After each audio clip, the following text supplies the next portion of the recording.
করোলা cross 2024-এর brand new গাড়ি একটি দেখতে পাচ্ছেন। ওয়াইন কালারটা অনেক স্মার্ট এবং সুন্দর কালার। সালাম আলাইকুম, আমি কার সেন্টার বিডি থেকে আরাফাত আপনাদেরকে আবারও স্বাগত জানাচ্ছি।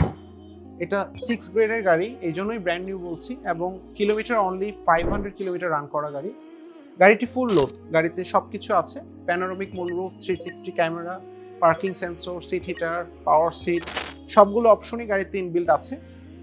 আপনারা গাড়িটি নিতে চাইলে আমাদের শোরুম ভিজিট করতে পারেন, টেস্ট ড্রাইভও দিতে পারেন। তাছাড়াও আরও অনেকগুলো ইউনিট রেডি স্টকে আছে শোরুমে, আবার আপকামিং আছে। পোর্ট থেকে আপনারা সরাসরি ডেলিভারি নিতে পারেন। আমাদের কাছে আপনারা গাড়ি নিলে ব্যাংক লোনের আমরা 80% পর্যন্ত সাপোর্ট দিয়ে থাকি। 3 বছরের হাইব্রিড ব্যাটারির গ্যারান্টি দিয়ে থাকি। আপনারা যদি গাড়ি নিতে আগ্রহী হন, আমাদের শোরুম ভিজিট করতে পারেন। আমাদের শোরুমের অ্যাড্রেস নিচে দেওয়া আছে। আপনারা সরাসরি শোরুমে এসে ভিজিট করে গাড়ি টেস্ট ড্রাইভ দিতে পারেন, অথবা আমাদের সাথে সরাসরি ফোনে কথা বলতে পারেন। আমাদের ফোন নাম্বার আমাদের স্ক্রিনের নিচে দেওয়া আছে। দেখা হবে পরবর্তী ভিডিওতে। ধন্যবাদ সকলকে।